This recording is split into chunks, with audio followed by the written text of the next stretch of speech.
On va changer tout de suite de sujet. L'éco-anxiété est un mot qui touche désormais une grande partie des médias. Après le Téléthon écologique de France 2 et France Inter que nous vous avons présenté la semaine dernière, eh bien c'est au tour de BFM TV de mettre la main à la pâte. Regardons ensemble un court extrait du docu-fiction de BFM TV appelé Narbonne 2050, Ouvrons les yeux, et qui a été produit par la chaîne. On regarde. Et surtout, une mesure choc est adoptée, un permis carbone pour chaque citoyen européen.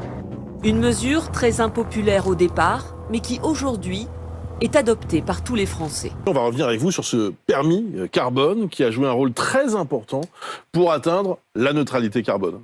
Derrière un vernis historique, humoristique et fictif, la chaîne BFM TV laisse transparaître un agenda plutôt politique avec un propos sérieux dans toute cette uchronie, dans toute cette anticipation, eh bien, c'est le pass carbone.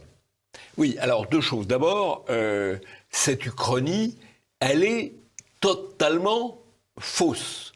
Parce que, à supposer que le réchauffement climatique continue et s'accélère, et que Narbonne soit très chaude en 2050, ce sera exactement pareil que la France prenne ou non telle ou telle mesure, pour la bonne raison, c'est que si on en croit le dogme réchauffisme, tout vient du CO2, mais que la France ne produit qu'actuellement que 1% des rejets de CO2 mondiaux. Donc si même on produisait un peu moins de rejets de CO2, ça ne changerait absolument pas la donne. La marge Donc, des choses. Hein. C'est totalement, ce reportage est totalement, ce docu-fiction est totalement faux dans ses bases, et il vise simplement à faire peur, parce que la peur est un moyen de contrôler les populations, et qu'il y a l'idée qui commence à avancer, qui consiste à mettre un pass énergétique ou un pass climatique, qui permet, comme il y a eu un pass sanitaire, qui permettrait de brider un peu plus l'opinion. Et là, de ce point de vue-là, BFM TV est à la... est à la pointe de cette propagande. Il pourrait d'ailleurs s'interroger sur M. Drahi, parce que si M. Drahi séjourne à Zermatt, j'imagine qu'il prend un jet privé depuis Zermatt pour rejoindre ses activités. C'est sans doute pas bon pour la planète. Également. Le permis carbone ou la dernière usine à gaz liberticide de nos politiques, Figaro Vox, c'est à peu près le seul média qui en a mentionné un petit peu l'existence de ce docu-fiction, mis à part BFM TV eux-mêmes. Ce n'est pas la seule production qui va dans ce sens. Là, on parle plus de passe carbone, mais on parle également, sur des médias de service public comme France 5, d'euthanasie ou encore, bien sûr, d'eugénisme. On regarde ça tout de suite sur France 5. Eh ben, j'ai décidé de jamais avoir d'enfant parce que je suis très inquiet de l'avenir. Je suis aussi inquiet de l'impact environnemental d'une procréation qui reste difficile à mesurer mais qui existera quoi qu'il arrive. Est-ce qu'il faut ne pas naître ou est-ce qu'il faut mourir à temps ? Mourir plus jeune. Personnes qui ont beaucoup travaillé sur le bilan carbone des personnes âgées, certaines tranches d'âge, il se trouve que les personnes âgées au-delà de 60 ans, en Europe principalement, ont 30% représentent un bilan carbone assez important. Deux émissions différentes, donc on a C'est politique et C'est ce soir, il me semble, avec des invités très marqués. D'un côté, on a cette rhétorique un petit peu, peut-être pas eugéniste, mais du moins, il faut arrêter de procréer parce que c'est mauvais pour la planète. En fin d'émission, on nous dit bien sûr, c'est merveilleux que les migrants arrivent. Hein. La contradiction n'est pas soulignée sur le plateau. Et enfin, on a le volet complètement, un petit peu attalien, j'ai envie de dire, oui, digne de Jacques Attali. C'est-à-dire, à 60 ans...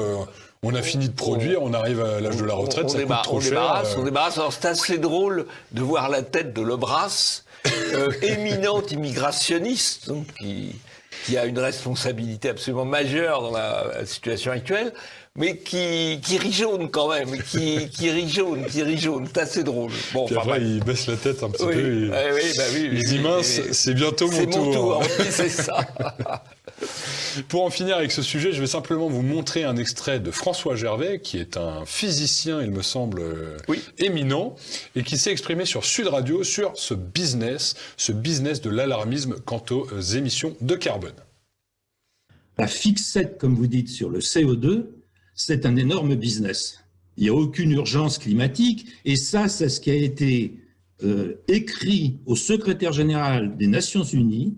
Nous sommes 900 scientifiques à avoir signé une déclaration « Il n'y a pas d'urgence climatique » qui a été envoyée au secrétaire général des Nations Unies. Évidemment, la presse mainstream n'en a pas parlé, et qui a été envoyée à la présidente de l'Union européenne.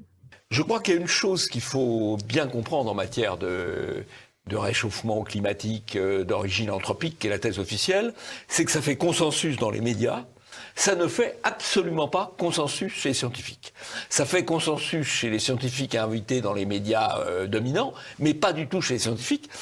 Gervais cite 900 scientifiques de réputation internationale qui ont dit qu'il n'y avait pas à avoir d'alarmisme climatique. Gervais, il a été lui-même dans le GIEC à l'origine.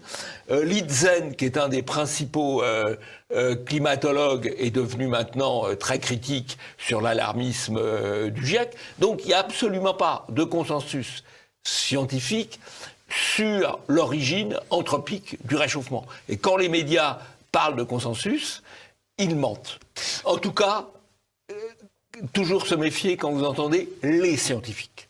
La science. Non. Parce Il n'y a pas la science, il y a des opinions différentes qui se confrontent les unes aux autres pour approcher la vérité. Et à partir du moment où on vous dit qu'il y a une vérité absolue, ce n'est pas une vérité scientifique, à ce moment-là, c'est une vérité religieuse. Merci Jean-Yves. Afin de terminer cette revue de presse très rapidement, puisque le temps file,